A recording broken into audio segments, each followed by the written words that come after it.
নমস্কার বন্ধুরা, আপনার সুগার হাই হলে আগে দরজাটা নয়, চাবিটা ঠিক করুন। আমাদের শরীরে গ্লুকোজ হলো জ্বালানি, যেমন গাড়ির জন্য পেট্রোল, আর ইনসুলিন হলো সেই চাবি যা গ্লুকোজকে কোষের ভিতরে ঢুকতে সাহায্য করে।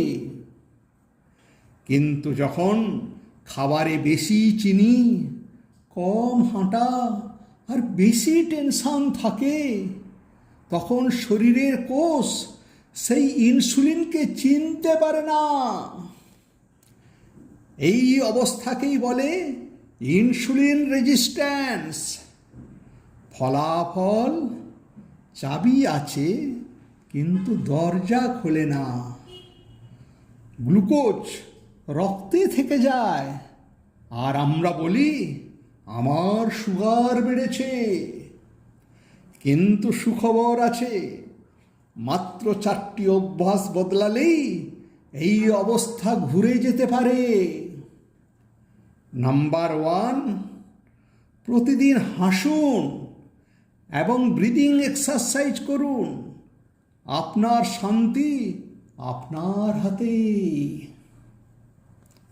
নাম্বার 2, প্রতিদিন খাবারের পর ছোট্ট হাঁটা সবচেয়ে উপকারী। নাম্বার 3, সবজি ও প্রোটিন বাড়ান, বিশেষ করে পনির খুব ভালো। ঘুমানোর আগে আধা চামচ দারচিনি গুঁড়ো নিতে পারেন। আর চিনি, ভাত, পাউরুটি কমান। নাম্বার 4, স্ট্রেস কমান। শান্ত মন ইনসুলিনকে ভালোভাবে কাজ করতে সাহায্য করে। চিনি কম আর মজা বেশি। নিজেকে ভালোবাসুন, শরীরকে একটু ছুটি দিন।